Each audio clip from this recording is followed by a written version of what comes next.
Okay guys, now last chapter, chapter number 3, formulation and implementation of strategy. अब तक अपन ने क्या क्या पढ़ा? वैसे चैप्टर 1 के अंदर क्या पढ़ा? नाम क्या था उसका? इंट्रोडक्शन था। उसके अंदर अपने को सबसे पहले उन्होंने स्ट्रेटेजी क्या होती है वो बताया, स्ट्रेटेजिक मैनेजमेंट क्या होता है ये बताया, विजन बताया, मिशन बताया, स्ट्रेटेजिक इंटेंट बताया, ठीक है। फिर उसके बाद अपने को कॉर्पोरेट गोल्स बताए इन्होंने, फिर कॉर्पोरेट लेवल्स बताए। तो इन्होंने पहले एक बेसिक स्ट्रक्चर, एक फाउंडेशन ले कर दिया कि बाबा ये वर्ड अगर तुमको आगे चल के आएंगे तो समझ जाना इसका क्या मीनिंग है। सेकंड चैप्टर में हमने क्या देखा? वेरियस टाइप्स ऑफ स्ट्रैटेजीज देखी कि सेकंड चैप्टर में हमने एनालिसिस किया, एनालिसिस एंड प्लानिंग। एनालिसिस मतलब क्या? बेसिकली हमने स्कैनिंग करी इन्वायरमेंट की, इंटरनल एक्सटर्नल, जो भी इसके पीछे स्कैनिंग का मॉडल अपन यूज करते थे, इंटेंशन एक ही था। क्या इंटेंशन था इसके अंदर? अपना जो स्ट्रेंथ है उसको अपलिफ्ट किया जाए, वीकनेस को खत्म किया जाए, अपॉर्चुनिटीज को अवेल किया जाए, और जो थ्रेट्स है उसको डॉज कर दिया जाए या उसको साइड में कर दिया जाए। यानी अपॉर्चुनिटी, थ्रेट और स्ट्रेंथ वीकनेस का एनालिसिस किया। वो होने के बाद अपन प्लानिंग स्टेज के अंदर चले गए, प्लानिंग, फॉर्मुलेशन, और ये चैप्टर के अंदर अपन फॉर्मुलेशन करेंगे और इंप्लीमेंटेशन करेंगे। तो रफली अगर अपन स्ट्रक्चर देखें तो अपन ने क्या किया? सबसे पहले तो बेसिक कॉन्सेप्ट समझे, फिर अपन ने एनालिसिस करना उसका सीखा, प्लानिंग करना सीखा, एनालिसिस किया, प्लानिंग किया। अब प्लानिंग के बाद उसको फॉर्मुलेट करेंगे, लिख देंगे कहीं तो भी, और बाद में उसको करेंगे इंप्लीमेंट, ठीक है। तो इस तरीके से स्ट्रैटेजिक मैनेजमेंट का सिलेबस खत्म होता है तुम्हारा। अच्छा, इसके अलावा 6 मार्क्स के तुमको एमसीक्यूज आते हैं, राइट। अब एमसीक्यू के लिए मैंने तुमको एक और चीज बताना रह गया कि एमसीक्यू के लिए चैप्टर नंबर 4 बनाया जो तुमको खुद ही करना है। अब इंस्टीट्यूट के ऐसे एमसीक्यूज है ना बुक के पीछे, जिसका तुमको रेफरेंस पूरे के पूरे 3 चैप्टर में कहीं नहीं मिलेगा, एक वर्ड भी नहीं तुमको मिलेगा। अब ऐसे एमसीक्यूज है, तो एमसीक्यूज पढ़ना रटने के अलावा अपने पास कोई ऑप्शन नहीं है। लेकिन अच्छी बात यह है, जितने भी अब तक 5 पेपर हुए हैं, 5 पेपर जितने हुए अपने, उसके अंदर एक भी डिफिकल्ट एमसीक्यू नहीं आया। और इन बिटवीन चैप्टर जो अपन ने पढ़ा ना, उसी के अंदर से कुछ ना कुछ क्वेश्चन पूछा गया है। तो ऐसा कुछ डिफिकल्ट एमसीक्यू नहीं आ रहे। लगभग 250 से 300 एमसीक्यूज डाल दिए मैंने अब तुम्हारी प्रैक्टिस के लिए। लेकिन जब तुम एग्जाम के एमसीक्यू सॉल्व करोगे ना, उसके अंदर मैंने एग्जाम का सेक्शन बना के दिया। एग्जाम के एमसीक्यू सॉल्व करोगे तो तुम रियलाइज करोगे यार ये इंस्टीट्यूट के दिए हुए एमसीक्यूज पढ़ने की जरूरत ही नहीं थी। इन बिटवीन चैप्टर जो पढ़ा उसी के बेसिस पर अपन कर लेते थे, ठीक है। जैसे तुम्हें 3 चीजें बोली जाएगी, जैसे ये देखो, identify the odd man out, star, dog, dodo और क्वेश्चन मार्क। अब ये इसके ऊपर कोई एमसीक्यू बना नहीं है, पर तुम समझ सकते हो ये क्वेश्चन बीसीजी मैट्रिक्स का है, जिसमें डोडो होता ही नहीं है, वो तो पीएलसी में होता है। अच्छा, तुमको मालूम है ये चारों के चारों एलिमेंट एक और जगह पे होते हैं, पीएलसी, प्रोडक्ट लाइफ साइकिल के अंदर भी हैं। लेकिन जब तुम्हें ऑड मैन आउट करना पड़े ना, तो तुम समझ जाना कि डोडो को करना पड़ेगा। तो ऐसे क्वेश्चन है। चलो फिर अब लास्ट चैप्टर पे अपन मूव करते हैं। अच्छा, इस चैप्टर में होने क्या वाला है? बहुत सिंपल चैप्टर है। इस चैप्टर के अंदर क्या किया है, यहां पे तुम्हें स्ट्रैटेजीज फॉर्मुलेट करना सिखाया है, अलग अलग अलग फंक्शनल एरियाज का। यानी कि प्रोडक्शन है ना, प्रोडक्शन को लेकर क्या स्ट्रेटेजी रखोगे वो बताएंगे। मार्केटिंग करनी है ना, क्या स्ट्रेटेजी रखना है वो बताएंगे, स्ट्रेटेजी क्या फॉर्मुलेट करेंगे। ह्यूमन रिसोर्सेस है, उसके लिए क्या रखेंगे। प्लांट अक्वायर किया है, उसके लिए क्या करेंगे।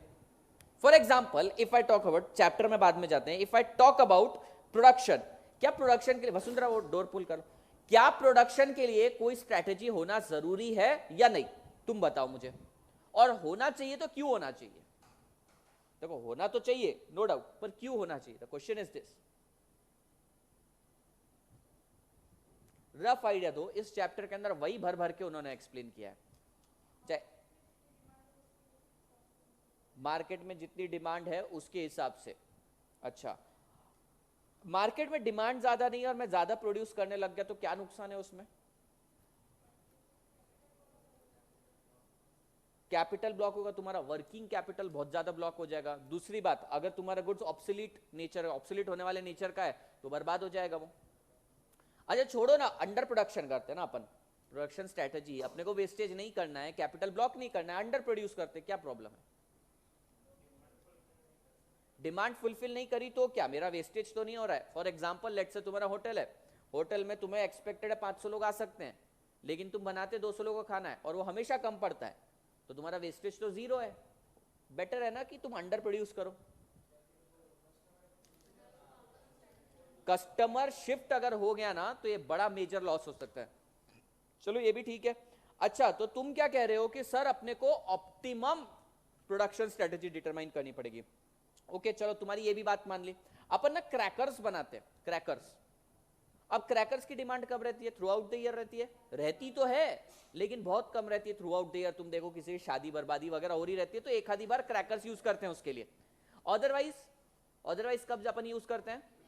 दिवाली से पहले क्रैकर्स इंडस्ट्री के अंदर बूम आता है, ठीक है।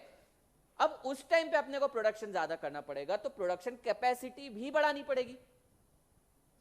दिवाली के अंदर लेट से 1 लाख यूनिट अपना बिकता है दिवाली सीजन में, बाकी सारे सीजन में हजार यूनिट ही बिकते हैं। ऐसा नहीं है कि बाकी सीजन में बिकता नहीं है, ये दिवाली के सीजन के कंपैरिजन में बहुत कम बिकता है। इसका मतलब ये थोड़ी कि मैं प्रोडक्शन बंद कर दूंगा इस टाइम पे, प्रोडक्शन तो करूंगा। नाउ माय क्वेश्चन इज, क्या मुझे मेरी प्लांट कैपेसिटी 1 लाख यूनिट की रखनी चाहिए या 1000 यूनिट की रखनी चाहिए? 1 लाख यूनिट की रखना मतलब इतने सारे लेबर को एम्प्लॉय करना और साल भर तक पाल के रखना उनको, और 1000 का करना मतलब क्या? 1000 का करना मतलब यहां पर भी 1000 या 2000 की डिमांड फुलफिल कर पाऊंगा और मार्केट के अंदर कस्टमर शिफ्ट होगा। तो भाई क्वेश्चन ये आ जाता है कि मेरे सीजनल इंडस्ट्रीज भी है अगर, तो क्या स्ट्रेटेजी रखनी चाहिए? सिमिलरली मार्केटिंग में मुझको क्या करना चाहिए? सिमिलरली मुझको, ये तो अपन ने प्लांट कैपेसिटी प्रोडक्शन के बारे में बोल दिया, मुझे ह्यूमन रिसोर्सेज के लिए क्या करना चाहिए? अब हमें मालूम है ह्यूमन रिसोर्स भी हमारा एक प्रोडक्टिव एसेट है। ह्यूमन रिसोर्स को भी मेंटेन करके मैनेज करके चलना हमारी जिम्मेदारी है। अच्छा, तो ह्यूमन रिसोर्स के लिए क्या करना चाहिए मुझे? ऐसा समझो, तुम मेरे यहाँ पे काम करते हो, क्या करना चाहिए मुझे तुम लोगों के लिए जो तुम यहाँ पे रिटेन रहोगे? बोनस। तुम लोगों को बोनस दे दूंगा तो मैं क्या कमाऊंगा?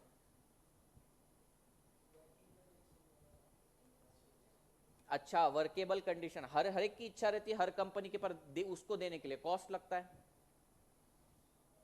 Cost benefit analysis. तुम तो बोलोगे कि सर बनियान सिलने का बिजनेस है अपना और तुम्हें कॉर्पोरेट ऑफिस जैसा ऑफिस चाहिए, कैसे दूंगा मैं? बनियान पे 20-30 रुपए बचते हैं मेरे को। समझो विशाल छाप बनियान है अपनी, कितने रुपए बचेंगे उस पर? 15-20 रुपए। और तुमको कॉर्पोरेट इंफ्रास्ट्रक्चर चाहिए, 25-25 रुपए की एक कॉफी पी जाते हो तुम वहां पे एक टाइम पे। वर्केबल इन्वायरमेंट दे नहीं पा रहा।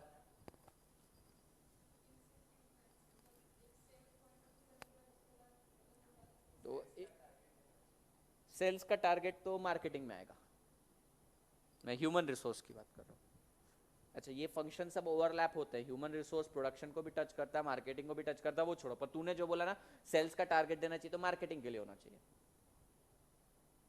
क्या करना चाहिए? तुम तुम्हारे जनरल नॉलेज से बोलो कि तुम मालिक हो, मैं नौकर हूं, कैसे रिटेन करोगे मुझे? हाँ हाँ, पगार बढ़ाने का तो सोचते तो हैं अपन, लेकिन उससे क्या हो जाता है? पगार बढ़ाएगा कैसे? एक बात बता, मैं काम करता कम हूं और तू मेरी पगार बढ़ाएगा, तू क्या करेगा? मेरा जो सैलरी है वो लिंक कर देगा प्रोडक्शन के साथ, कि ज्यादा प्रोडक्ट प्रोड्यूस करेगा तो ही तेरे को ज्यादा मिलेगा। इसके अलावा एक और चीज हो सकती है, इसके अलावा तुम उसको इंसेंटिव की बात करी इसने, लेकिन इंसेंटिव हर बार काम का नहीं रहता। तुम उसको बोलोगे ओवर टाइम करेगा तो तेरे को ज्यादा पैसे मिलेंगे, बंदा नॉर्मल वर्किंग आवर के टाइम काम नहीं करेगा और ओवर टाइम के टाइम बोलेगा कि मेरे को 1.5 गुना सैलरी मिल रही है। हाँ हाँ, तो वही बोला ना, प्रोडक्शन से लिंक कर देना एक चीज सही रहेगी। पर प्रोडक्शन से लिंक करने में इंडियन एम्प्लॉयज को मालूम है कि अपन साला प्रोड्यूस ही कम करेंगे, तो फिर वो उसके लिए मानते नहीं। तो मेनली मुझको ये बताना था, देयर आर वेरियस प्रॉब्लम और इन सारी प्रॉब्लम को टैकल करना। अच्छा, ये जो चैप्टर है ना, बेसिक कलर तुम्हारा ऑपरेशनल मैनेजमेंट है ना, उसके कन्वर्जेंस में टॉपिक है। दैट मीन्स ये ऑपरेशन मैनेजमेंट पूरे सब्जेक्ट की एक तरह से थियोरटिकल वर्जन है कि करना क्या चाहिए, ऐसे कैसे करना चाहिए, वो सारी चीजें इसके अंदर बताइए। अच्छा, एक बार चैप्टर पहले ब्राउज करवा देता हूँ फिर आगे बताऊंगा। फिर अपने को देखो प्रोडक्शन स्ट्रेटजी कैसे फॉर्मुलेट करना है वो बताया इन्होंने। अच्छा पूजा, तुम बोल रही थी ना कि वो बहुत लेंदी चैप्टर दे रखा है, इन्होंने 4 लाइन में एक आंसर कंप्लीट कर दिया है। कहाँ गया वो आंसर? हाँ, मैंने तो भी इन ये तुम्हें पॉइंटर दिख रहे ग्रीन ग्रीन ग्रीन, उन्होंने सिर्फ पॉइंटर लिखे थे 4 मार्क्स के लिए। मैंने एटलीस्ट कंटेंट तो डाल दिया इसके अंदर कुछ। तो इतना डिफिकल्ट लेंदी चैप्टर नहीं है, बुक के हिसाब से पढ़ोगे बहुत टाइम लगेगा। Okay, plant location. अच्छा, प्लांट लोकेशन भी डिपेंडेंट है। प्लांट लोकेशन क्यों इंपॉर्टेंट है भाई स्ट्रेटेजी के हिसाब से? ट्रांसपोर्टेशन किसका? सप्लाई का भी, और दूसरी बात एम्प्लॉयज के लिए भी। और तुमने यहां से डाल दिया चाकन में, और तुम कहां पे रहते हो? प्रेस्टीज पॉइंट के सामने रहता है और वहां पे इसका लोकेशन है चाकन में, जाने में 2.5 घंटा लगता, आने में 2.5 घंटा लगता, एम्प्लॉय क्या मोटिवेटेड रहेगा? तो प्लांट की लोकेशन भी इंपॉर्टेंट है। तो किधर डालना चाहिए प्लांट? प्रेस्टीज पॉइंट के पास। पर इतना पैसा है क्या अपने पास? फिर क्या करना चाहिए? और ये एरिया में इंडस्ट्री तो डाल ही नहीं सकते। तो प्लांट लोकेशन भी बहुत इंपॉर्टेंट है, यही समझाना था तुमको। Plant location important, building important है। यहां पर एक एक फैक्टर का इन्होंने इंपॉर्टेंस बताई है, ठीक है। Next marketing. मार्केटिंग पे बहुत रेपिटेटिव क्वेश्चन है। रोल ऑफ मार्केटिंग मतलब हाईली रेपिटेटिव क्वेश्चन है। ये देखेंगे अपन कि रोल ऑफ मार्केटिंग क्या है, मार्केटिंग से तुम्हारी कंपनी को क्या फायदा होने वाला है। क्या लगता है तुमको, मार्केटिंग से सच में फायदा होता है? Is it a waste of money? Depend मतलब इन जनरल बताओ, ये जो टीवी पर एडवर्टीजमेंट करते हैं क्या इनकी मार्केटिंग इफेक्टिव है? ठीक है, मानते हैं टीवी पर जो करी हुई मार्केटिंग बहुत ज्यादा इंपॉर्टेंट है, इन्फ्लुएंशियल है, लेकिन उसको लगता भी कॉस्ट बहुत ज्यादा है। तो अपने को कॉस्ट बेनिफिट एनालिसिस भी करना पड़ेगा। पता चला अपन बेच रहे च्यवनप्राश और उसके अंदर अपन ले आए शाहरुख खान को, कमाई होती नहीं है अपनी और शाहरुख खान को सारा पैसा चला गया। अब तो रोल ऑफ मार्केटिंग तो है भाई, लेकिन अपने को एनालिसिस करना पड़ेगा कॉस्ट बेनिफिट का। ये हो गया। फिर अपन मार्केटिंग प्लान, ये भी क्वेश्चन बहुत एग्जाम में आया है, मार्केटिंग प्लान देखेंगे। सोशल मार्केटिंग, ये भी क्वेश्चन बहुत आया। मार्केटिंग स्ट्रेटेजी पे ज्यादा क्वेश्चन नहीं आया। मैन पावर स्ट्रेटेजी, इसको ह्यूमन रिसोर्स स्ट्रेटेजी बोलते हैं। अच्छा, ह्यूमन रिसोर्स मतलब क्या होता है? एचआर। एचआर सुना है ये वर्ड कभी? एचआर ह्यूमन रिसोर्स डिपार्टमेंट रहता है, उसका काम क्या रहता है? कोई बड़ी ऑर्गेनाइजेशन में काम किया है किसी ने? तूने किया है, और किसी ने किया है? जॉब किया है किसी ने? कहां पे किया है? सीएफओ में एचआर डिपार्टमेंट ही नहीं होता। टाटा में किया है? आज वहां एचआर डिपार्टमेंट था? ऑब्वियसली था। तूने काय में काम किया है? किर्लोस्कर। अच्छा, वहां पे एचआर डिपार्टमेंट था। हाँ, क्या काम रहता है उनका रंगोली बनाने के अलावा? रंगोली बनाना, मैसेजेस, हाँ सब। तुमको मैसेजेस आते। कितने टाइम काम किया तूने? 1 साल। तूने? अच्छा, तेरे को ज्यादा नॉलेज नहीं होगा। दिवाली का सीजन आ जाता है, एकदम सक्रिय हो जाते हैं, ट्रेडिशनल पहन के आओ, गुब्बारे फुलाओ 4 कलर के, लगाओ, रंगोली बनाओ, यहाँ पर वही काम रहता है मेन। उसके अलावा क्या काम रहता है? रिक्रूटमेंट होता है, राइट। क्या क्या रिक्रूटमेंट? एम्प्लॉय का परफॉर्मेंस चेकिंग तो रिस्पेक्टिव डिपार्टमेंट हेड करके उनको देता है। मतलब तो प्रोडक्शन डिपार्टमेंट, तो प्रोडक्शन डिपार्टमेंट का मैनेजर बता देगा कि मयूरेश काम नहीं करता है, स्टाफ को देखता रहता है, जो भी फीमेल स्टाफ को देखता रहता है ना। सैलरी डिसबर्समेंट आजकल उनके हाथ में नहीं है, सब ऑनलाइन हो चुका है। एक, हाँ तो अभी के सिनेरियो की बात करेंगे, तो पढ़ भी तो आज रहे हो इसको। स्ट्रेटेजी तो फ्यूचर ओरिएंटेड है ना। एचआर का काम ये रहता है कि कई बार छुपा हुआ टैलेंट जो है उसका खोज करके लाए।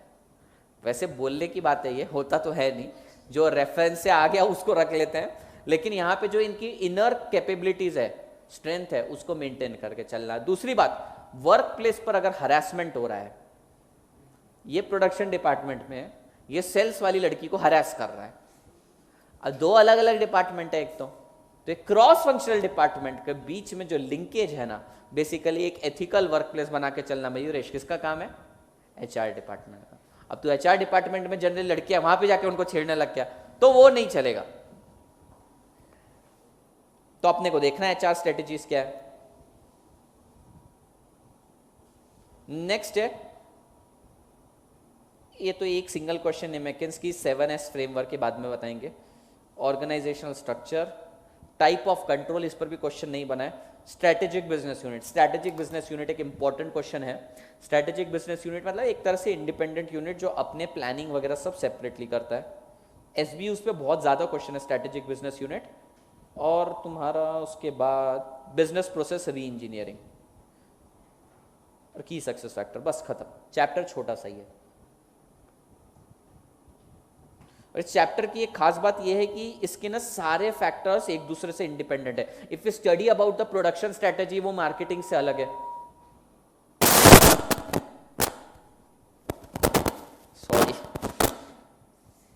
सॉरी मेरे को नहीं आती आवाज इतनी जोर से यहाँ पे। चलो भाई फिर स्टार्ट करते हैं। सबसे पहले प्रोडक्शन स्ट्रेटेजी से। आंखें यहां पे बोर्ड पे, थोड़ी देर के लिए मैं गायब हो जाता हूं।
ट्यूबलाइट अच्छी लगती है, टैकी लगती है? टैकी बोले तो गंदी सी एकदम, क्या बोलते हैं सर? ऑप्शन क्या है? हाँ, एलईडी से भी बढ़कर एक चीज आ चुकी है आजकल ना, वॉल माउंट रहता है, दीवार के अंदर ही वो जगह बना के रख देते हैं, वहीं पे फिट कर दो तुम। तो ये क्लासरूम को जरा तुम एक बार देखो, तारे तारे तारे, पंखा लटकता हुआ, ये सारी चीजें बहुत टैकी दिखती है। तो इस चीज के कारण ना क्या बोलते हैं उसको, होम ऑटोमेशन। होम ऑटोमेशन के अंदर क्या होता है, तुम्हारे घर के अंदर बहुत सारे ऐसे प्रोडक्ट लगाते हैं तो ऑटोमेटिक रहते हैं, जैसे मूड के हिसाब से लाइट बदल रही है। ये तो भयंकर टेक्नोलॉजी, मालूम तुमको?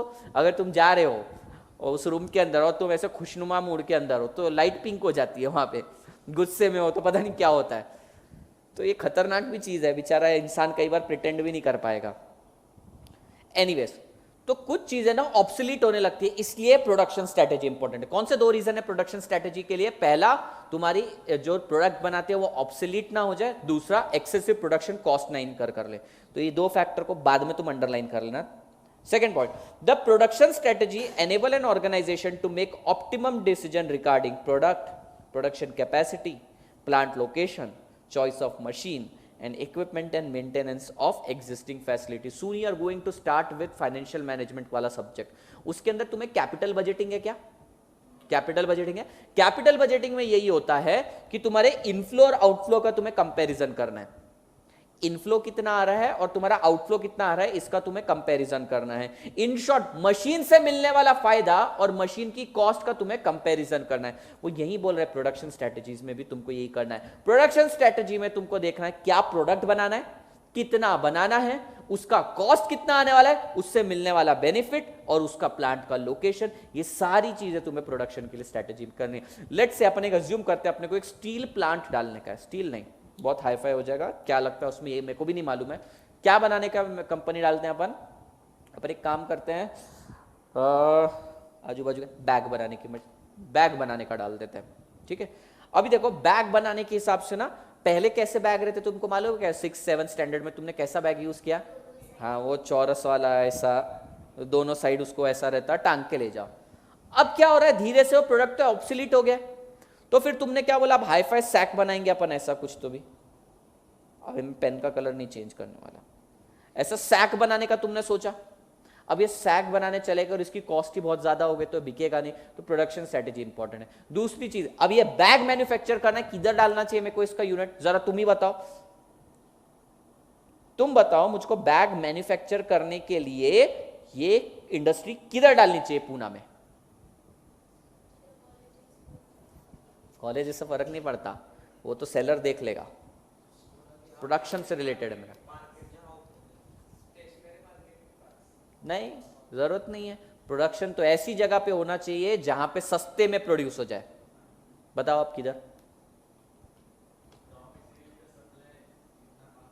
उस हिसाब से तो ऐसा लगता है सिटी एरिया में ज्यादा होना चाहिए, लेकिन हाँ, रेंट ज्यादा है, वही ना अपन एनालिसिस कर रहे हैं, रेंट ज्यादा है। दूसरी चीज, लेबर महंगा है यहाँ पे, तो क्या करना चाहिए? पर्वतीय एरिया मालूम का तुमको? पर्वतीय, अब पर्वतीय जैसे एरिया में रेंट भी कम है और दूसरी बात वहां पे लेडीज फ्री रहती है, वो कुछ ना कुछ काम करती रहती हैं, तो पार्ट टाइम उनसे काम करवा लिया, क्योंकि बैग जैसी चीज के अंदर कुछ स्पेशलाइजेशन नहीं चाहिए रहता है, तो वहां पे करवाया जा सकता है। तो लोकेशन भी इंपॉर्टेंट है, ये प्रोडक्शन से रिलेटेड है, समझ में? तो यहाँ पे देखो एक एक पॉइंट कवर हो रहा है, कौन सा प्रोडक्ट बनाना है, कितनी कैपेसिटी पे बनाना है। अरे देखो, अपने को ना जगह लेनी पड़ेगी, अपने पास 10 लाख बैग बनाने का ऑर्डर है तो उसी हिसाब से जगह लेनी पड़ेगी। और अगर मान लो अभी मेरे पास कम है, मेरे पास सिर्फ 1000 बैग का ऑर्डर है, छोटी जगह लेनी चाहिए, पर फ्यूचर में इसका एक्सपांशन कर सकूंगा, इसलिए आसपास जगह देखनी पड़ेगी। पता चला मैंने ऐसे प्रेस्टीज पॉइंट में एक छोटी सी खोली के अंदर बनाना चालू कर दिया, पर इसका एक्सपांशन का स्कोप क्या है? तो ये सारी चीजें सोचनी पड़ती है। प्लांट लोकेशन सोचना है, चॉइस ऑफ मशीन सोचना है कि भाई अगर मैं ज्यादा ही कॉम्प्लिकेटेड मशीन से बनाने लग गया तो लेबर को यूज करने ही नहीं आएगा। तो choice of machine, equipment and maintenance, इसके भी ध्यान देना है। हाईफाई मशीन लाने के लिए, प्रोडक्शन के लिए हाईफाई मशीन ले आया, लेकिन उसको रिपेयर करने के लिए मेरे को किसी जर्मन बंदे को बुलाना पड़ेगा, तो क्या फायदा? मशीन प्रोडक्शन तो अच्छा कर देगी, लेकिन प्रॉब्लम ये हो जाएगा कि उसके मेंटेनेंस के लिए क्या। तो ये सारी चीजें प्रोडक्शन स्ट्रेटेजीज में इनकॉर्पोरेटेड। समझ में आया? पहले दो रीजन समझ में आए, पहले तो एक ऑब्सोलेंस का और एक्सेसिव कॉस्ट का, उसके बाद ये मल्टीपल रीजंस नहीं है। इसके ऊपर अब तक एग्जाम में क्वेश्चन बना नहीं है। The constant review of manufacturing plan aids in maintaining proper balance of capital investment in plant, equipment and inventory, personal commitment, efficient operation of the production system. ये छोड़ दो, ये काम का नहीं है. What they are saying is, ये point exam में लिखने लायक भी नहीं है. दे आर सेइंग कि तुम्हें कॉन्स्टेंटली अपने प्रोडक्शन प्लान को देखते रहना चाहिए. क्यों देखते रहना चाहिए? क्योंकि अगर मान लो तुमने प्रोडक्शन प्लान में मशीनरी रिप्लेसमेंट की बात करी है तो उसके लिए फंड अरेंज करना पड़ेगा. तुम्हें प्रोडक्शन बढ़ाना है तो मैन पावर एक्स्ट्रा लाने पड़ेंगे. तो ये सारी चीजों को सोचने के लिए तुम्हें उसका कांस्टेंट रिव्यू करना पड़ेगा. Next point, the production strategy helps in maintaining full coordination with marketing and engineering function to formulate plan and to improve product and service. देखो, इंजीनियरिंग डिपार्टमेंट का काम क्या रहता है तुम्हारी कंपनी में? समझो अपन बैग बना रहे हैं, इंजीनियरिंग डिपार्टमेंट का क्या काम रहेगा? सर इंजीनियर चाहिए क्या? पहले तो क्वेश्चन ये है, इज इट चाहिए या नहीं चाहिए? पहले तो तुम बताओ.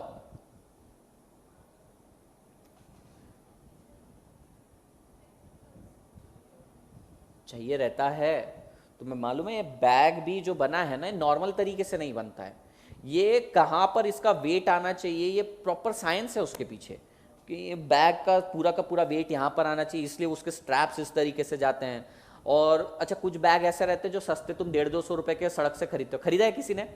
150, 200, 250 रुपए का वो बैग बेशेप रहता है, वो कुछ भी शेप में जाता है. तुम कुछ भी डालो उसके अंदर भारी लगता है वो बैग. और ये बैग के अंदर तुम कुछ भी डालो एकदम हल्का रखता है क्योंकि उसका वेट प्रॉपरली एडजस्टेड रहता है. अच्छा, ये वाला जो गोस्ट का बैग मैं यूज करता हूं, ये देखो, ये वाला बैग, ये पेटेंट है इसका. ये टेक्नोलॉजी जो इसके पीछे यूज करी ना, पेटेंट टेक्नोलॉजी है. वो कब उसके अंदर बहुत सामान आ जाता है. मान लो अगर मैं 4 दिन के लिए कोई टूर पे भी गया ना, तो सारा का सारा सामान, शूज वगैरह सारी चीजें आ जाती है. लगने में छोड़ा तो इंजीनियरिंग डिपार्टमेंट लगता है. चलो बैग के लिए नहीं भी लगा एक बार मानता हूं, तो अगर अपन कोई केमिकल इंडस्ट्री में या स्टील प्लांट में, तो वहां तो इंजीनियर लगते हैं भाई. मानते हो कि नहीं? अच्छा, इंजीनियर्स ना तुमको कंटिन्यूसली नई नई टेक्नोलॉजी दिए जा रहा है कि ऐसे बना लो वैसे बना लो. मार्केटिंग वाला अपने सेलिंग पॉइंट ऑफ व्यू से लगा हुआ है. मार्केटिंग वाला बेचे जा रहा है सामान, ये कुछ और बनाया जा रहा है. मार्केटिंग और इंजीनियरिंग डिपार्टमेंट में कोई कोऑर्डिनेशन नहीं चल रहा है. मार्केटिंग वाला बोल रहा है कि मेरे को तो सस्ती क्वालिटी का प्रोडक्ट बेचना है क्योंकि मार्केट में उसकी डिमांड है. इंजीनियरिंग वाला बोल रहा है मेरे को हाई क्वालिटी प्रोडक्ट बनाना है, ब्रेक थ्रू टेक्नोलॉजी लाना है. अब इन दोनों के बीच में कोऑर्डिनेशन कैसे आएगा? दोनों फंक्शन इंपॉर्टेंट है. प्रोडक्शन डिपार्टमेंट कोऑर्डिनेशन लाएगा, मार्केटिंग डिपार्टमेंट जो चीज की डिमांड कर रहा है वो बताएगा ये रिसर्च एंड डेवलपमेंट यानी इंजीनियरिंग डिपार्टमेंट को, और उसके अकॉर्डिंगली इंजीनियरिंग डिपार्टमेंट कुछ ऐसी टेक्नोलॉजी बनाएगा जिसका प्रोडक्शन यूनिट प्रोड्यूस करेगा, मतलब यानी प्रोडक्शन डिपार्टमेंट प्रोड्यूस करेगा.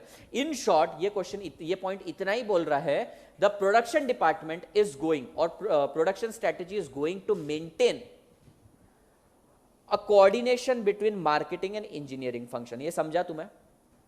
प्रोडक्शन डिपार्टमेंट का काम क्या है? इंजीनियरिंग डिपार्टमेंट जो नई नई टेक्नोलॉजी लेकर आता है, और मार्केटिंग डिपार्टमेंट जो सामान बेचता है, इसके बीच में कोऑर्डिनेशन मेंटेन करना. क्या ये पॉइंट समझ में आया? पूजा समझ में आया? कुछ कंफ्यूजन लग रही चेहरे पे?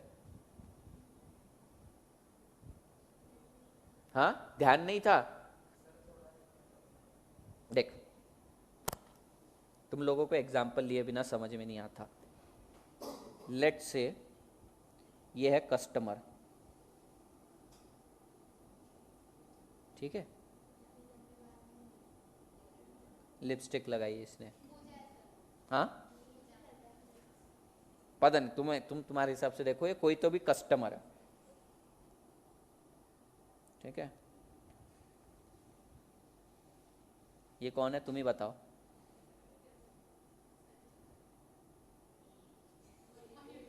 नहीं नहीं, चश्मे या 2 लोगों को है.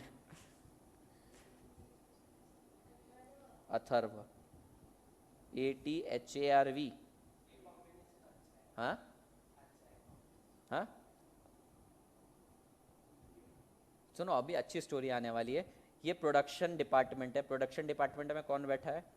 ये चंद्रकला बैठी है, सुष्मिता बैठी है, ठीक है. ये बेचारा मयूरेश यहाँ पे, मयूरेश खुश नहीं है, मयूरेश उदास है आज. चश्मा पहना है, रिसर्च एंड डेवलपमेंट कर रहा है. देखो इसके अंदर कुछ केमिकल है. हाँ? अब क्या हो रहा है? अथर्व का तो तुम्हें नेचर मालूम है सबको. ये बोलती है भैया मुझको थोड़ा सस्ते में माल लाके दो ना प्लीज। ये बोला सस्ते में माल लाके दे दूंगा, एक ही शर्त है, भैया मत बोल मेरे को। चलो ठीक है। तो ये बोलता है कि मैडम मैडम मैडम, ये कौन है? ये सीके है और ये सुश है, सुश, ये सुष्मिता है। इन दोनों को आके बोला मैडम मेरे कस्टमर सस्ता माल मांगते हैं। और ये बेचारा दिन रात रिसर्च एंड डेवलपमेंट में लग के अच्छी चीजें बनाया जा रहा है। ठीक है, ये लिपस्टिक का एक ऐसा ब्रांड लेकर आया, ठीक है, भयंकर लिपस्टिक का ब्रांड, एक दिन लगाओ 7 दिन जाता नहीं है। ठीक है, चिपक ही जाता है, होठों के अंदर ही चले जाता है, होठ का कलर ही चेंज हो जाता है। ये ऐसी ब्रेक थ्रू टेक्नोलॉजी लेकर आए। ये लड़की को चाहिए सस्ता, ये देखो लग भी रहा है 30 रुपए की लिपस्टिक लगाई है इसने। अब ये बेचारा अपनी डायरेक्शन में भागे जा रहा है और ये ऐसे सस्ते छपरी कस्टमर लेकर आ रहा है, जो भी है लड़की ऐसे छपरी। अब तुम बताओ मेरे को, ये बेचारा गलत है क्या? नहीं। ये गलत है क्या? नहीं। लेकिन इन दोनों के बीच में तालमेल नहीं बैठ रहा। ये 5 स्टार की बात कर रहा है, ये ठेले की बात कर रहा है। ठीक है, क्या करना चाहिए? हाँ, तो कौन करके देगा ये कम्युनिकेशन? ये इसको जाके तो डायरेक्टली बोल नहीं सकता, ये करेगी। ये बोलेगी भैया मयूर भैया, मयूरेश भैया। नहीं, ये बोलेगी सुष्मिता को, सुष्मिता दीदी, और सुष्मिता दीदी बोलेगी मयूरेश भैया से। अब ऐसे कोऑर्डिनेशन बन के यहां तक पहुंचा जाएगा। समझ में आया तुमको? तो ये कोऑर्डिनेशन है, तालमेल कौन बिठाएगा? Production team बिठाएगी। दुष्ट लग रही हो तुम दोनों लाल आंखों में, हो ही दुष्ट। क्या ये पॉइंट समझ में आया? एग्जाम्पल से बाहर निकल के चलें, समझ में आया क्या? तो ये तालमेल बिठाने का काम किसका है? प्रोडक्शन डिपार्टमेंट का भाई। It calls upon the management to keep in constant touch with finance and personnel to achieve the optimum use of asset, cost control, recruitment and suitable production। अच्छा, अभी क्या हुआ? जैसे ही मयूर, देखो मयूर उदास हो गया, मयूरेश उदास हो गया कि यार क्या कोई भी, हाँ अब क्या हो गया? अब ये बोलेगा मैं भी सस्ती 30 रुपए वाली लिपस्टिक बनाऊंगा। क्या करेगा? उसको जो खरीदना है वही बना के बेचेगा। क्या? ऑरेंज कलर की लिपस्टिक बना के बेच रहा है। ठीक है, ये बात तो ठीक है, लेकिन जैसे ही ये 30 रुपए वाली लिपस्टिक मार्केट में आई, वसुंधरा भी आ गई, भैया मैं भी खरीदूंगी। वसुंधरा को भी चश्मा है, मैं भी खरीदूंगी, मैं भी खरीदूंगी। विशाल आया, मैं भी खरीदूंगा, मैं भी खरीदूंगा।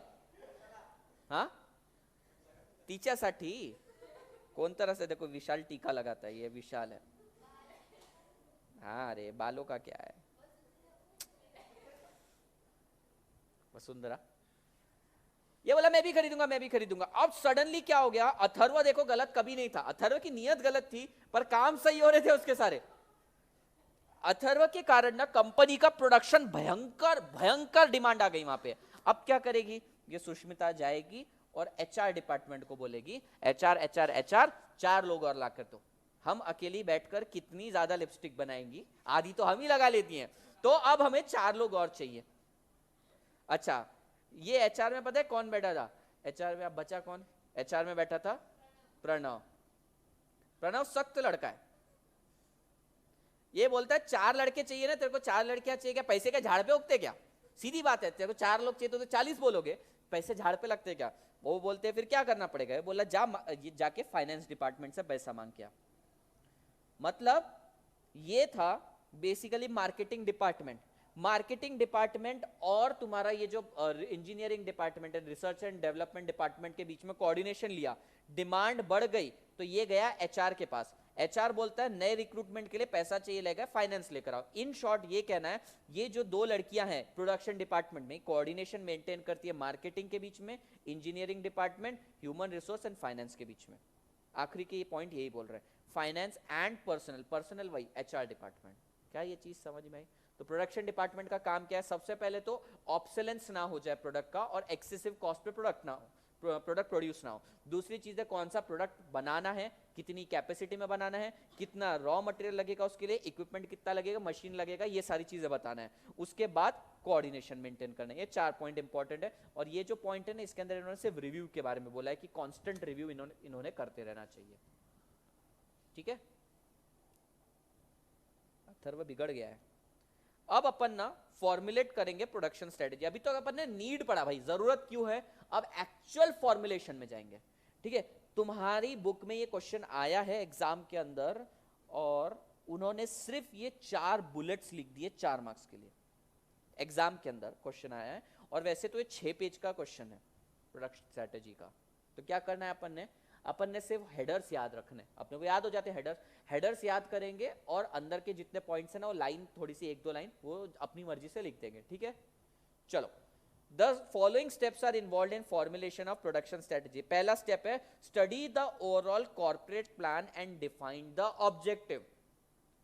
कॉर्पोरेट प्लान पता करके मुझको ये पता चला कि मुझको तो टीवी बनाना है, पर अथर्व के प्रेशर में आकर मैं लिपस्टिक बनाने ना लग जाऊं, इसलिए मेरे को ओवरऑल कॉर्पोरेट प्लान और ऑब्जेक्टिव्स का स्टडी करना पड़ेगा।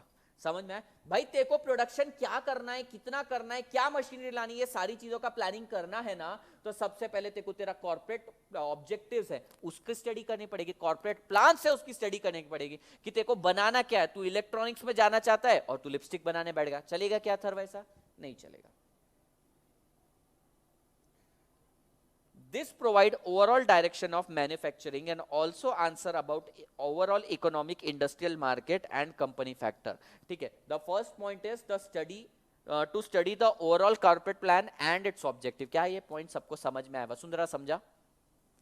वसुंधरा, प्रोडक्शन स्ट्रेटेजी बनाते टाइम सबसे पहला स्टार्टिंग पॉइंट क्या रहेगा? अपन कॉर्पोरेट प्लान और ऑब्जेक्टिव को पढ़ेंगे। समझो अभी अपने को ना लिपस्टिक बनाने का प्रोडक्शन यूनिट लगाने का, ये वाला यूनिट बनाने का है अभी अपने को।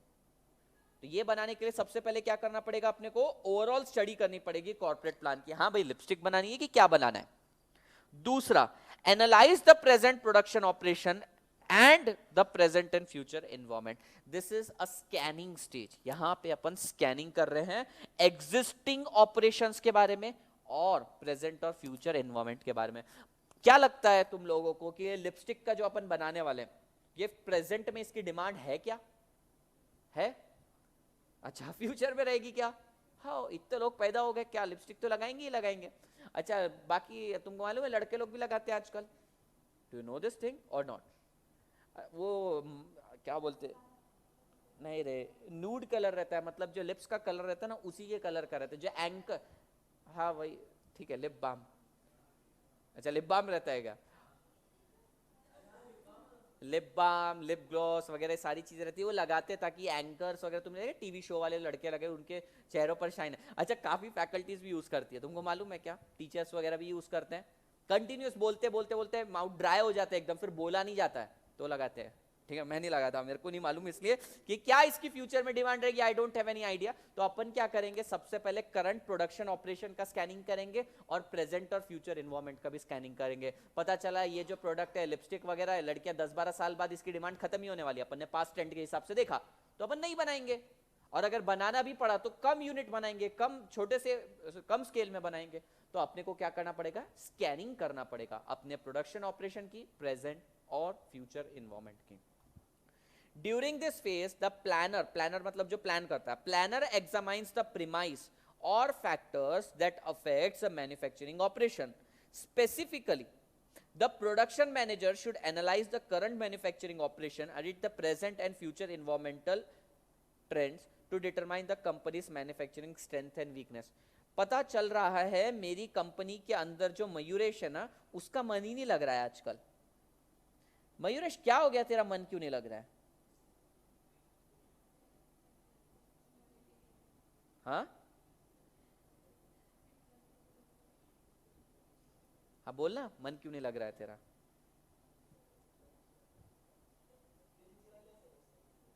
किसने दिल चुरा लिया? तेरी राधा ने तेरा दिल चुरा लिया? ओके, तो मयूरेश का मन पता है क्यों नहीं लग रहा है?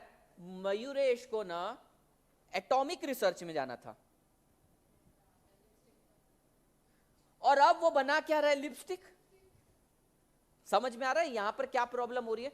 तुम्हारे पास जो बंदा इंजीनियरिंग डिपार्टमेंट में, उसकी स्ट्रेंथ ही एटॉमिक रिसर्च में, और तुम उससे बनवा रहे हो लिपस्टिक। अब इसके कारण क्या है? तुम्हारी कंपनी की स्ट्रेंथ बहुत कम होती जाएगी। तुम्हारा नया नया क्या बनाया गया प्रोडक्ट, ये इसके अंदर यूरेनियम डाल देगा, लड़कियां लगाएगी होठ जल जाएंगे उसके, क्योंकि उसका ध्यान ही एटॉमिक रिसर्च में। तो तुम्हें अपनी प्रोडक्शन ऑपरेशन पे ध्यान देना पड़ेगा, क्या कैपेबिलिटीज है क्या हमारे पास।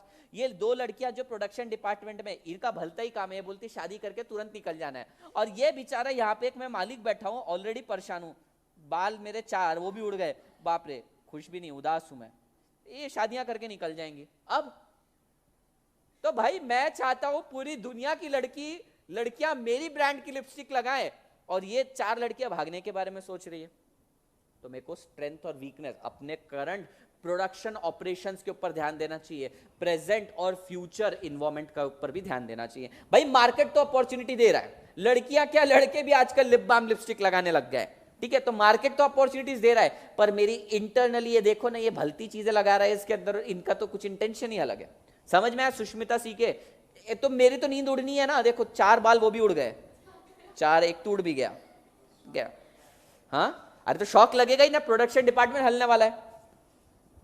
और ये कौन है, ये प्रणव, ये 4 लोगों को बोलता है पैसे लगेंगे तो लाना है। तो तुम समझ में आ रहा प्रोडक्शन स्ट्रेटेजी कितनी ज्यादा क्रिटिकल है।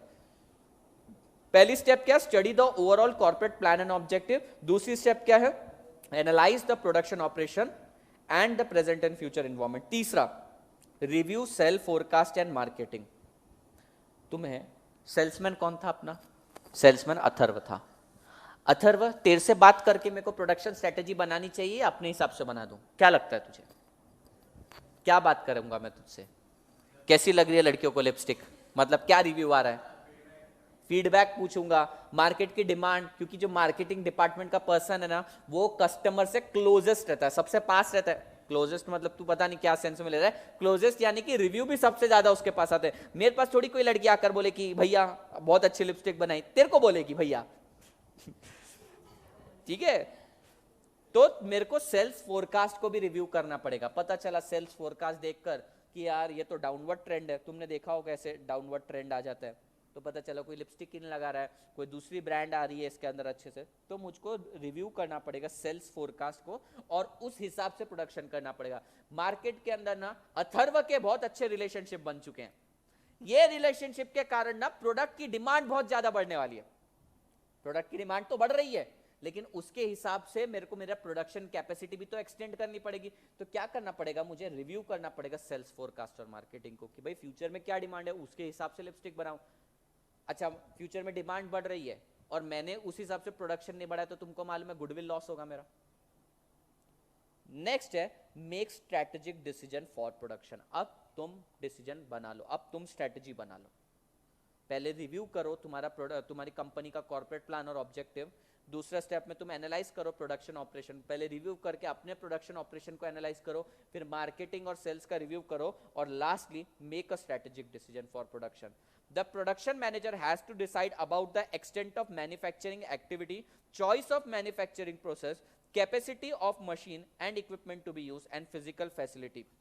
In the extent of production, यानी कि आप स्ट्रेटेजी बनाएगा ना, तो तेरे को देखना है कि कितना प्रोड्यूस करना है, कैसे प्रोड्यूस करना है, कितनी कैपेसिटी, तुझे कम कैपेसिटी रखनी है, ज्यादा कैपेसिटी रखनी है। जैसे क्रैकर्स का एग्जांपल दिया था, ज्यादा कैपेसिटी रखूंगा तो बाकी टाइम आइडल बैठा रहेगा वर्कफोर्स, और कम कैपेसिटी रखूंगा तो क्या होगा, गुडविल लॉस होगा मेरा। Choice of machinery, hi-tech machinery use करूं, पता चला क्या बोलते हैं अंगूठा छाप लोग मेरी कंपनी में काम करते हैं, और मैं एकदम डिजिटल स्क्रीन पैनल के ऊपर उनको बोला टच स्क्रीन पे काम करो, जमेगा क्या उनको, नहीं जमेगा। इक्विपमेंट डिजाइनिंग, इक्विपमेंट इन्वेस्टमेंट, कितना पैसा लगने वाला है। Last is physical facility decision, यानी कि क्या क्या कहाँ पे मेरे को लगाना पड़ेगा, कहाँ पे प्लांट लगाना पड़ेगा, ये सारी चीजें। ये पॉइंट्स तुमसे पूछे नहीं एग्जाम में, तुमसे सिर्फ 4 हेडर्स पूछे। कौन कौन से 4 हेडर है, पहला the study of overall corporate plan and objective, दूसरा analyze the present production operation and present and future environment, तीसरा review of sales forecast and marketing, and fourth is make strategic decision for production। समझ में आया, 4 header 4 marks के लिए back to back exam में आएगा question है ये। क्या अब तक किसी को डाउट है? हमने देख लिया प्रोडक्शन की जरूरत क्या है, प्रोडक्शन स्ट्रेटेजी की जरूरत क्या है, और बनता कैसे वो भी देख लिया। अब अपन प्लांट लोकेशन क्यों इंपॉर्टेंट है इसके ऊपर क्वेश्चन देखते हैं। आया नहीं एग्जाम में इस पे कोई question. Plant location is essentially an investment decision having long term significance. Plant मतलब क्या होता है रे? प्लांट मतलब क्या होता है? झाड़ नहीं, फिर मशीनरी वगैरह। आई डोंट अंडरस्टैंड प्लांट, मेरे दिमाग में तो प्लांट बोला ना मैं कंफ्यूज होता हूँ कि मैं कहीं से कहीं तक वो झाड़ और इस प्लांट को लिंक नहीं कर पाता। कर पाते हो तुम? क्या फर्क पड़ता है? किसी ने पूछा भी नहीं, तुमसे लिंक करके बताओ। मेरे दिमाग में सब फालतू ख्याल आते ही रहते हैं।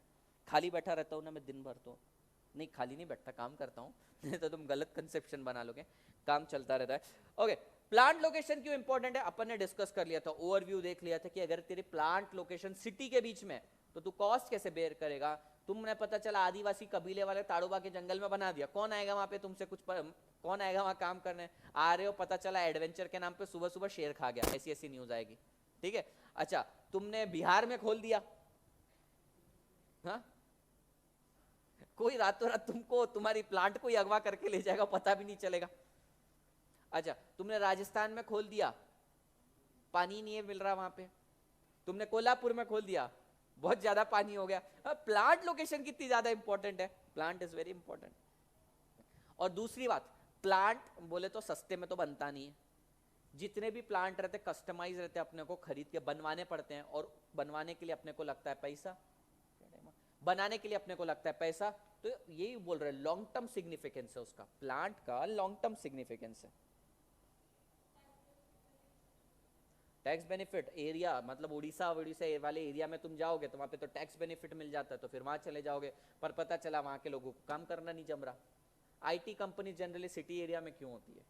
क्योंकि वैसा वर्कफोर्स चाहिए रहता है। और तुमने देखा मैन्युफैक्चरिंग इंडस्ट्री गांव साइड क्यों रहती है जनरली, चाकन वाकन इंडस्ट्रियल एरिया में, क्योंकि वहां पे इतना स्किल्ड वर्कफोर्स नहीं चाहिए रहता। तो बहुत सिंपल है प्लांट लोकेशन। प्लांट लोकेशन ना बिल्कुल, प्लांट का लोकेशन एक शादी का डिसीजन जैसा है। देखो थोड़े से पॉइंट मैच करते, शादीशुदा लड़की थोड़ा सा लिंक कर पाएगी, लॉन्ग टर्म इंपैक्ट होता है इसका। ये प्लांट का डिसीजन भी एक तरह से लॉन्ग टर्म, जैसे शादी का रहता है इंपैक्ट, वैसा भी इसका लॉन्ग टर्म है, जन्मों जन्मों तक। दूसरी बात, पति को बेच तो सकते नहीं, can not readily be sold. पति ऑब्सोलीट हो जाएगा, बुढ़ा हो जाएगा, लेकिन बेच तो नहीं सकते उसको। अब ये कोई वो मूवी तो नहीं है, लाडला मूवी रहती है ना जिसके अंदर पति बेच देती है, वो कौन रहती है वो? अनिल कपूर की, हाँ जुदाई में बेच देती है। तो भाई ये तो पॉसिबल नहीं है कि प्लांट को जब चाहे उठा के बेच दें, एक तो लॉन्ग टर्म सिग्निफिकेंस है उसका, और नॉट इजीली सोल्ड। तीसरा, requires intensive study of economic and socio political circumstances. शादी करते टाइम पे तुमको बहुत ज्यादा इंटेंस स्टडी करनी पड़ती है, खाता है कि नहीं सही तरीके से करके, चप चप करके खाता है, और सब सारी चीजें उसके साथ रिलेट मत करो। बहुत करोड़ों लोगों की शादी हुई है, तो ऐसे तो नहीं खाता है, कहीं इसको नशे तो नहीं है, दारू तो नहीं पीता है, दारू पी के मारता तो नहीं है। अच्छा मैं दारू पी के तो नहीं मारती हूँ, ये भी तो चीज वो भी तो सोचेगा। तो बहुत इंटेंसिव रिसर्च लगती है, पॉलिटिकल, सोशियो पॉलिटिकल भी और इकोनॉमिक भी। इकोनॉमिक मतलब इकोनॉमिक ट्रेंड क्या चल रहा है, रिसेशन चल रहा है, इन्फ्लेशन चल रहा है। दूसरी चीज सोशियो पॉलिटिकल, अभी गांव के साइड मैंने डाल दिया, नहीं गांव के साइड नहीं, चलो रांजनगांव वगैरह साइड डाल दिया, पता चला हफ्ता मांगने आ गए, ये माथाड़ी कामगार मेरे से यूनियन बना के पैसा मांगने आ गए, तो सोशियो पॉलिटिकल कंडीशंस भी देखनी पड़ती है मेरे को।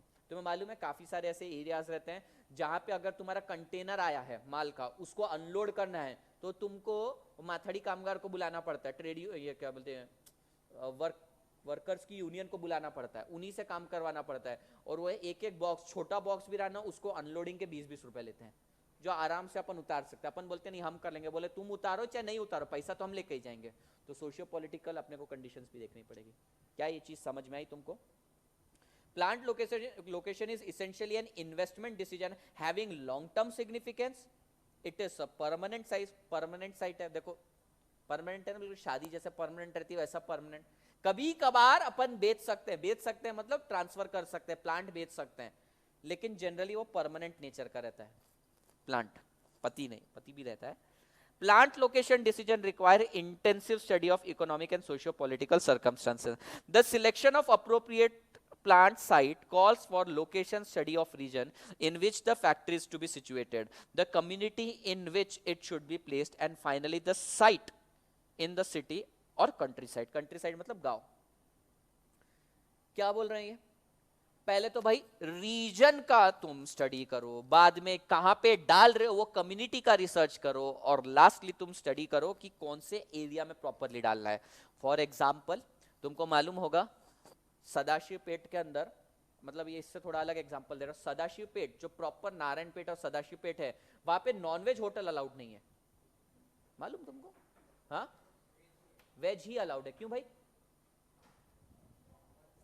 हाँ, खतरनाक ब्राह्मण रहते, सिर्फ ब्राह्मण नहीं लगाना, पुनेरी खतरनाक ब्राह्मण रहते हैं, तो कम्युनिटी का भी बहुत ख्याल रखना पड़ता है। कोई है ब्राह्मण यहाँ पे? अथर्व, अथर्व तेरा सरनेम? मेरी फाउंडेशन की क्लास में भी लड़का है, उसका नाम भी अथर्व कुलकर्णी है, ब्राह्मण ही है वो भी। हाँ बहुत आगे चला गया ये रहने में बदल नहीं सकता, अथर्व कुलकर्णी उसका भी नाम है शायद। ठीक है, तो क्यों नहीं डाल सकते भाई? क्योंकि कम्युनिटी अलाउ नहीं करेगी। ठीक है, तुमने ना बीच में, तुमको मालूम है क्या तमिलनाडु में, वो देखो अब उसको समझा। ए मैंने कुछ नहीं बोला, ठीक है ना? अच्छा सुनो ना, अभी तुम्हें मालूम है ना Tamil Nadu, Chennai is water out, वहां पे वाटर है ही नहीं, पीने को पानी नहीं है। तुमको मालूम है क्या ये चीज? नहीं मालूम तुमको? इंडिया की पहली सिटी वो भी हंस रहा है, इंडिया की पहली सिटी है तमिलनाडु जो पानी खत्म हो चुका है वहां पे। अब वहां पे तुम कोक बनाने का प्लांट डाल रहे हो, तुमको मालूम है gallons and gallons of water लगते हैं कोक बनाने के लिए, बहुत पानी लगता है। तो तुम्हें देखना पड़ेगा कि तुम्हारा रीजन तुमको अलाउ करेगा भी या नहीं उस चीज के लिए, कम्युनिटी अलाउ करेगी कि नहीं, और डालना है तो भाई शहर में डालना है या शहर के बाहर डालना है।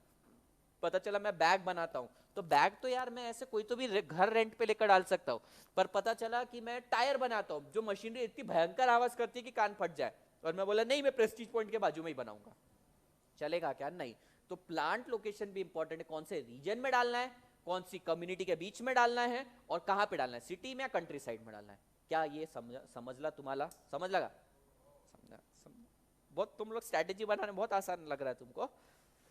सारी चीजों के लिए नहीं, एक और चीज की जरूरत रहती है जो अपने पास नहीं है अभी। क्या? स्ट्रैटेजीज पेपर पे ही बना सकते हैं अपन, एक्चुअल बनाने के लिए एक और चीज चाहिए रहती है। क्या? पैसा। पैसा कमाने का कोई सब्जेक्ट ही नहीं सिखाया अपने को, होना चाहिए ना, हाउ टू अर्न मनी नाम से एक सब्जेक्ट, ऑप्शनली डाल दो।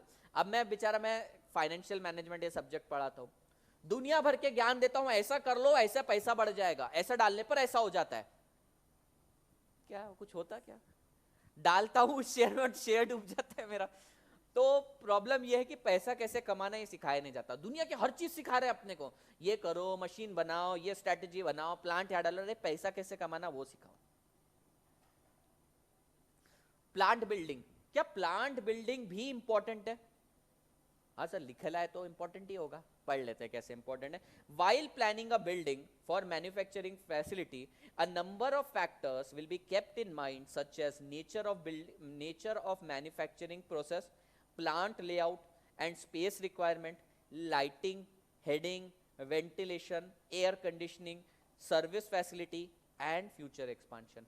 एक बिल्डिंग तेरे को तानने की है ना, एक बिल्डिंग लगानी है, सारी चीजों पे ध्यान देना पड़ता है। अभी देखो तुमने क्या किया, ये रूम के अंदर तुम क्रैकर्स बना सकते हो क्या, या चूड़ियां बना सकते हो क्या? चूड़ियां समझता क्या? बैंगल्स बना सकते क्या इस रूम के अंदर? क्या बावली? हाँ बना सकते हैं। मालूम फर्नेस लगता है उसको, क्यों नहीं बना सकते यहाँ पे चूड़ियां? जगह तो ज्यादा लगती नहीं है उसको।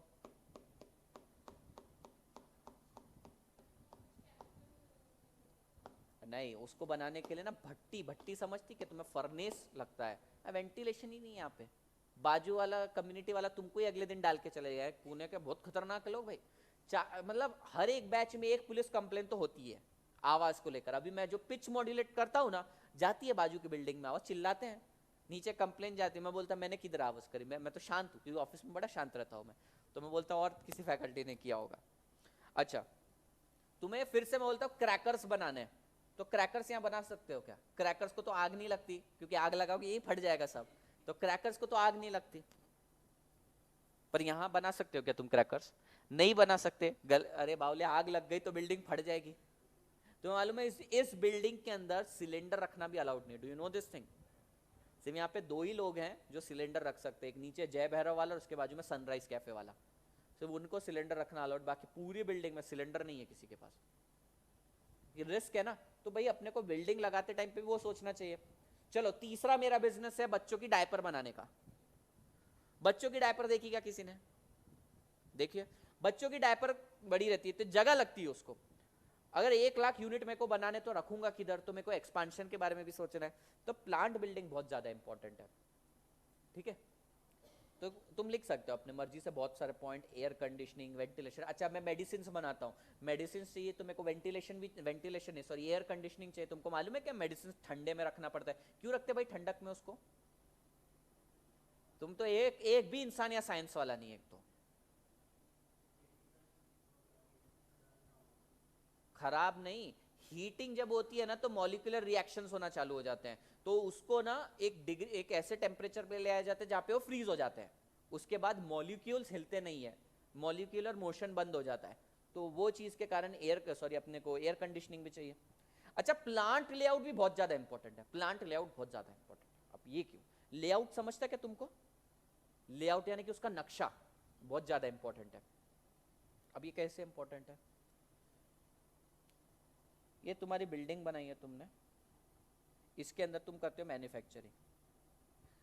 ठीक है, ये इस बिल्डिंग के अंदर ना यहाँ पे रॉ मटेरियल जाता है लकड़ी, लकड़ी लड़की नहीं लकड़ी, लकड़ी गया ऊपर उसकी कटिंग होती है यहाँ पर, उसके को वो ऑयलिंग वगैरह करते सारी चीजें। और सबसे ऊपर तुमने क्या किया? सबसे ऊपर तुमने बना दिया फाइनल फिनिशिंग का। ठीक है, यहां से लकड़ियों के टुकड़े गए, लकड़ियों के टुकड़े गए, ये ऊपर ले जाके इन्होंने मैन्युफैक्चर करना चालू किया। और थोड़ा ऊपर लेकर गए, वहां पे पॉलिशिंग वगैरह काम किया और यहाँ पे पैकिंग करना चालू किया। अब पैकिंग करते टाइम वो इतना बड़ा फर्नीचर बन गया कि अपने को निकालते ही नहीं आ रहा डोर से। क्या करोगे फिर? क्रेन, क्रेन बार बार तो क्रेन बुला नहीं सकते, क्या करोगे ऐसे समय? क्या करोगे चंद्रकला तुम?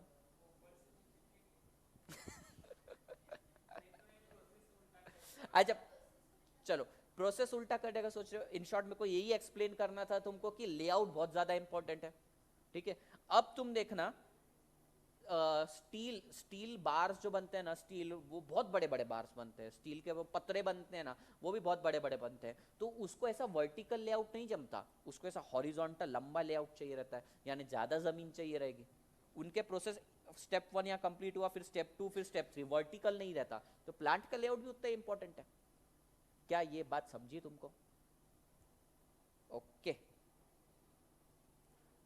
Plant layout involves arrangement and location of production machinery, work center, and auxiliary facility and activities for the purpose of achieving efficiency in manufacturing product or supplying customer services. तुमने ये देखे क्या वर्कशॉप वगैरह देखे क्या किसी कंपनी के, ये टू व्हीलर ऑटोमोबाइल के?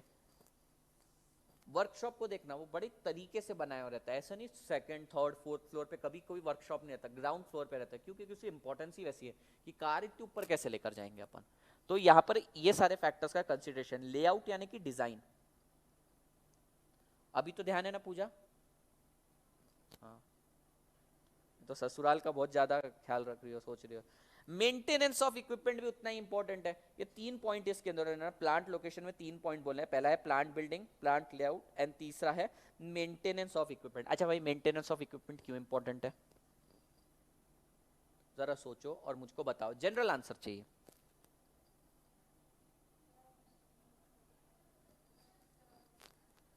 अच्छा, तो मेंटेनेंस को तो खर्चा लगता है ना मैडम? एग्जैक्टली मेंटेनेंस इसलिए इंपॉर्टेंट है क्योंकि देखो हर चीज का ब्रेकडाउन होना है, हर चीज खराब होनी है। लेकिन अगर वो ऐसे टाइम पे खराब हो गई, अगर वो समझो दिवाली का सीजन है, उसके 2 महीने पहले ही मेरी मेजर जो सबसे बड़ी मशीनरी है वो खराब हो गई, तो मेरा पूरा सीजन बर्बाद हो जाएगा। अच्छा, तो मेरे को मेंटेनेंस कंटिन्यूसली करते रहना चाहिए। तो मेंटेनेंस करते टाइम मेरे को लगती है कॉस्ट। मेंटेनेंस के लिए तो कॉस्ट लगती है ना। तुमने ये वर्ड सुना है क्या, एएमसी? एएमसी वर्ड कभी सुना है? नहीं सुना? Annual maintenance contract. तो एनुअली कितना तुम्हारा मेंटेनेंस का खर्चा है, उसके लिए तुम्हें कंपनी को पैसा देना पड़ता है। तुम्हें ये मालूम है कि एक्सटेंडेड वारंटी मोबाइल पे मिलती है? क्या है वो? मेंटेनेंस का ही तो खर्चा है तुम्हारा। तो ये सारी चीजों का भी कंपनी ने ध्यान देना चाहिए प्लांट को डिजाइन करते समय। अब दो टाइप के मेंटेनेंस के तरीके होते हैं, एक होता है एक्सेस कैपेसिटी कैरी करके चलना और दूसरा है प्रिवेंटिव मेंटेनेंस। प्रिवेंटिव मेंटेनेंस इस बार की आरटीपी में आया है क्वेश्चन। क्या होता है सर इन दोनों के बीच का डिफरेंस? देखो मेंटेनेंस करने के दो तरीके हैं। मेंटेनेंस का मतलब क्या है? मशीन खराब हो गई तो मेरा काम रुकना नहीं चाहिए, तुरंत मेरे पास प्रोडक्शन चालू हो जाना चाहिए। इसको करने के दो तरीके। पहला, तुम एक एडिशनल मशीनरी लेकर चलो साथ में। पर जरा सोचो क्या यह पॉसिबल है हमेशा एडिशनल मशीनरी लेना? लेकिन मुझको मालूम है कि इस मशीनरी का यही एक पर्टिकुलर पार्ट खराब होता है हर बार, तो क्या वो सिर्फ एक एडिशनल पार्ट एक्सेस में लेकर चलना पॉसिबल है? यस। तो कई बार एक्सेस कैपेसिटी भी लेकर चलते हैं। अगर बहुत ही बड़ी मशीनरी है तो फिर करना पॉसिबल नहीं है। उस केस में क्या करेंगे? दूसरे मेथड पे जाएंगे, प्रिवेंटिव मेंटेनेंस। प्रिवेंटिव मेंटेनेंस का मतलब क्या है? प्रिवेंट करना मतलब क्या होता है? रोक देना। प्रिवेंट करना मतलब रोक देना। तुम्हारी मशीन खराब होए उससे पहले ही हम उसको मेंटेन कर लेंगे, मशीन खराब ही नहीं होने देंगे। We will prevent your machinery from getting damage. तो ये होता है प्रिवेंटिव मेंटेनेंस। इसके ऊपर आया है इस बार क्वेश्चन। सो मेंटेनेंस के कौन से दो तरीके हैं? पहला है एक्सेस कैपेसिटी और दूसरा है प्रिवेंटिव मेंटेनेंस। सिर्फ इतना खत्म करते हैं फिर छोड़ता हूं मैं तुमको। Maintenance of equipment is intimately linked with the replacement policy. Every manufacturing enterprise follows some maintenance routine in order to avoid unexpected breakdown. जो unexpected breakdown है ना उसको अवॉइड करने के लिए। और जो एक्सपेक्टेड है सर उसका क्या? जो एक्सपेक्टेड है उसके लिए तो वैसे ही करके रखते हैं ना यार। उनको मालूम है ये मशीनरी की लाइफ इतने साल है, तो रिप्लेसमेंट डिसीजन के लिए ऑलरेडी रेडी रहते हैं। पर जो अनएक्सपेक्टेड है, सडनली बीच में बंद हो गया, तो तुम्हें कल ऑर्डर देने का है, कल तुम्हें एक प्रोजेक्ट रिपोर्ट सबमिट करने के, तुम्हारा लैपटॉप आज ही खराब हो गया, क्या करोगे? नया लैपटॉप लाके रखोगे? नहीं। ऐसे टाइम पे क्या करता है बंदा? क्या करते हो चलो बताओ? कंटिन्यूअसली तुम सेव सेव सेव करके बैकअप लेके पेन ड्राइव में लेके रखते हो। मैं तो ऐसे ही करता हूँ, नोट्स बनाता हूँ ना, डे एंड पर जितने नोट्स बन गए उनको एक पीडी में ले लेता हूँ और अगले दिन रिप्लेस कर दे कि इन केस खराब भी हो गया तो दूसरे पीसी पे जाके काम कर लूंगा, पर प्रोग्रेस लॉस नहीं होना चाहिए। तो क्या मेंटेनेंस अनएक्सपेक्टेड ब्रेकडाउन के लिए। लेकिन मेरे को मालूम ही है कि ये लैपटॉप खराब होने ही वाला 1-2 दिन में, तो मैं क्या करूंगा? नया लैपटॉप के लिए प्रोविजन बना के रख लूंगा। तो ये उस चीज के बारे में नहीं बोल रहे हैं जो नॉर्मल एक्सपेक्टेड या अनएक्सपेक्टेड के बारे में बोल रहे हैं। And thus minimise the cost associated with machine breakdown. The two most important one are carrying excess capacity and preventive maintenance. Carrying excess capacity में क्या है? एडिशनल कैपेसिटी मेंटेन करके चलेंगे। In carrying excess capacity method and organise carry standby capacity. क्या ये word तुमने कभी अपनी जिंदगी में सुना है गलती से भी? Stand by. Stand by. इतना गुस्सा किसको आया? इतना गुस्सा क्या गिरा? मोबाइल? अच्छा, कुछ गिरा? तुम्हारा आईफोन गिरा क्या कभी? नहीं। तुम्हें दर्द नहीं मालूम ना, किडनी में दर्द होता है अचानक आईफोन गिरा तो। उस दिन मेरा आईफोन गिरा, मेरे को वहां पे पेन नहीं फील हुआ, दिल में किडनी एक और जाने वाली है लगता है इसको बनाने में, या तो एक ब्लड की बोतल तो जाएगी। कभी ऐसे स्पोर्ट करने ना जिंदगी में, ऐसा मोबाइल लेने का, तुम महंगे फोन वाले ऐसे कैच कैच खेलो उससे, ट्राई करके देखो ना एक बार। जिंदगी में कुछ तूफान करना है ना। बाकी कोई नोकिया का फोन अगर लेकर ऐसे, नोकिया का फोन अगर अपने पर गिर गया तो अपन तो भगवान को प्यारे हो जाएंगे, इतना खतरनाक रहता नोकिया का फोन। आईफोन करके देखो, मजा आ जाएगा। उसकी स्क्रीन ही इतनी है ना। अच्छा, आईफोन 6 है ना तुम्हारे पास भी? कितने में बिकता मालूम क्या तुमको? अभी 3-4 हजार। उसकी स्क्रीन टूट गई तो 8,000 मांगता है। बोला पागल है क्या? फंस गया था मैं। स्टैंड बाय म्हणजे काय? स्टैंड बाय म्हणजे तुम्हें मालूम है तुम्हारा फोन ऑक्सीजन पे चल रहा है, आखिरी 2-3 दिन बस इसकी कुछ अंतिम सांसें चल रही है, नया फोन लेने के लिए पैसे नहीं है क्योंकि सैलरी अगले महीने आने वाली। क्या करते हो तुम? दुकान पे जाते हो और एक नोकिया 1100 खरीद के आते हो स्टैंड बाय में। समझ में आया? तो तुम्हें मालूम है कि जो स्टैंड बाय कैपेसिटी कुछ टाइम काम करेगी, तो तुम स्टैंड बाय कैपेसिटी रखते हो। मेरा लैपटॉप खराब हो गया तो ऑफिस में एक स्टैंड बाय लैपटॉप रखा है सबके लिए कि अगर किसी को 1-2 दिन के लिए चाहिए तो मिल जाता है। समझ में आया? सुष्मिता समझ में आया? ये standby capacity. In carrying excess capacity method an organisation carry standby capacity which is thrown into the bridge if trouble occurs. यानी कि इसको तभी यूज करते हैं जब कुछ परेशानी आती है। This excess capacity can be whole can be whole machinery or can be major part or component which ordinarily take time to obtain. यानी कि क्या बोल रहे हैं, ऐसा भी हो सकता है स्टैंड बाय में पूरी की पूरी मशीन लाके खड़ी कर दी तुमने, ऐसा भी हो सकता है कोई मेजर पार्ट लाके रख दिया, ऐसा भी हो सकता है कि वो मेजर पार्ट फ्रीक्वेंटली खराब होता है लेकिन वो पार्ट बाजू में ही मिल जाता है मुझे, तो मेरे को स्टैंड बाय रखने की जरूरत नहीं है। अभी प्रिंटर वगैरह कभी भी सडनली खराब हो जाता है तो लोग थोड़ी कार्ट्रेज वगैरह लाके रखते हैं, 10-10 20-20 नहीं लाके रखते, उनको मालूम है तुरंत इजीली अवेलेबल हो जाता है। समझ में आया एक्सेस कैपेसिटी का मतलब। Next method preventive maintenance. Preventive मतलब खराब ही नहीं होने देना, बिगड़ने से पहले ही सुधार देना। Preventive maintenance is based on the premise that good maintenance prevent breakdown. अच्छे से ख्याल रखोगे तो इंसान बिगड़ेगा नहीं, अच्छे से ख्याल रखोगे तो मशीन बिगड़ेगी नहीं, अच्छे से पति को खाना बना के दोगे तो पति का मूड खराब होगा नहीं। एग्जाम्पल मेरे को देने पड़ते हैं, देखो मैं क्लास में सबके लिए एग्जाम्पल देता कि नहीं, बाकी जनरल लोगों के लिए नॉन शादीशुदा एग्जाम्पल, ठीक है। पति का ख्याल रखोगी तो वो भड़केगा नहीं। गुड मेंटेनेंस प्रिवेंट ब्रेकडाउन, आज का तुम्हारा स्टेटस रख लेना, good maintenance prevents breakdown. Preventive maintenance means preventing breakdown by replacing worn out machinery और their parts before their breakdown. अभी पति के पार्ट्स बदल नहीं सकते, इसका यहाँ पे कहने का ये मतलब है मेंटेनेंस में तुमको लग रहा है ना कि ये पार्ट खराब होने ही वाला है, पहले ही उसको निकाल दो। समझ में आया? समझ में आया तुम्हें? पति के पार्ट्स नहीं निकाल सकते हैं, नहीं। It anticipates likely difficulty and does the expected needed। अच्छा तुमने ये टायर ट्यूब वगैरह कभी बनाई है क्या, बनवाई है क्या, पंचर बनवाया क्या तुमने कभी? बहुत बार ना। और कभी कभी ने एक अपनी ट्यूब ऐसी हो जाती है ना जिसपे पैचेस ज्यादा रहते हैं, कम से कम 20-30 पैचेस रहते हैं, तो वो क्या बोलता है, मैडम या सर अब ये मरने वाला है, कुछ दिन में खत्म होने वाला है, चल जाएगा, चलने को चल भी जाएगा लेकिन फट भी कभी भी सकता है। तो क्या करते हो तुम उस टाइम पे, दिल पे पत्थर रखते हो और बोलते चल कर दे रिप्लेस। यानी कि खर्चा पहले ही कर देते हो क्योंकि तुम्हें मालूम है बीच रास्ते सुनसान सड़क पे अगर मान लो गाड़ी बंद पड़ गई तो अथर्व या मयूरेश जैसे लड़के आकर मिलेंगे, या फिर लड़कियों का तो एग्जाम्पल दे नहीं सकता, लड़कों तुम्हारी बाइक बंद हो गई तो कोई भयंकर सा इंसान आके तुमको तंग ना कर दे, कोई लूट ना ले पैसे तुम्हारे, ये सारी चीजें। तो तुम क्या करते हो, आगे चल के मेरे को तकलीफ ना हो इसलिए पहले ही खर्च कर लेते हो, ठीक है।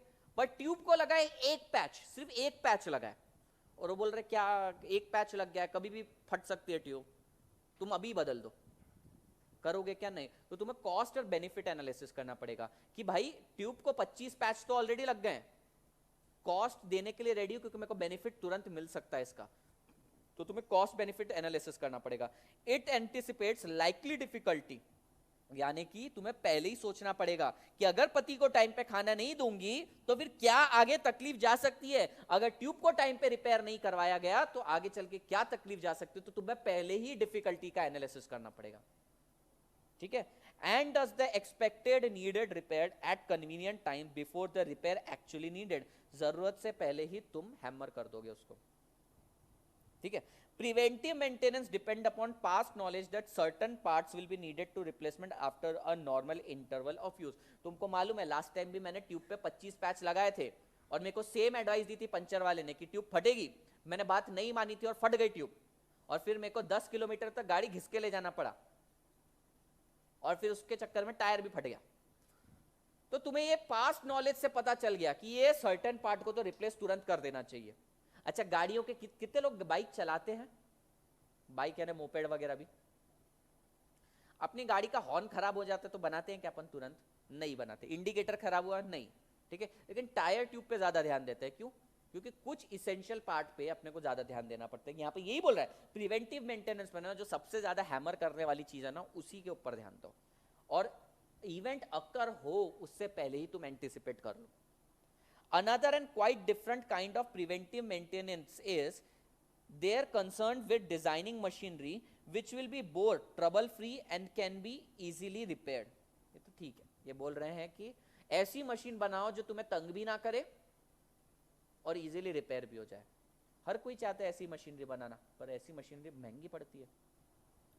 The most strategic decision which a production manager has to make in this regard is to determine whether the preventive maintenance is more expensive than repairing on call। यानी कि ये preventive measure मेरे को सस्ता पड़ेगा या मेरा लैपटॉप उसी समय खराब हो गया, इंजीनियर को बुलाना सस्ता पड़ेगा। फॉर एग्जाम्पल पास्ट रिकॉर्ड से पता चल रहा है 2 साल में एक बार मेरा लैपटॉप खराब होता है, ठीक है। अगर मैं एनुअल मेंटेनेंस इसका ले लूं तो 3000 का आएगा। कितना? 3000, यानी 3000 में मेरे लैपटॉप को साल भर कुछ भी हो जाए तो कोई तकलीफ नहीं, 3000 पे करने हो जाएगा। या फिर मैं इंजीनियर को बुला लूं जो 300 रुपए लेता है मुझसे एक टाइम के। तुम बताओ क्या करना चाहिए? और ये इंजीनियर ऑन कॉल, यानी जब बुलाओ तब आ जाता है इंजीनियर को, क्योंकि likelihood of this event is very rare, बहुत कम चांसेस है, और हुआ भी तो इंजीनियर तो ऑन कॉल आ जाता है। तो यहां पर मेरे को देखना पड़ेगा मेरा खर्चा कितना है और बेनिफिट कितना है। क्या ये चीज समझ में आई तुमको? कल याद करवा दूंगा। This requires comparison of total cost involve in preventive maintenance with those involve in repairing. The typical preventive maintenance strategy is otherwise simple as compared to sophisticated mathematical modeling.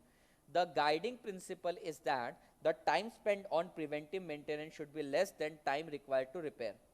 Oh, क्या बोले ये?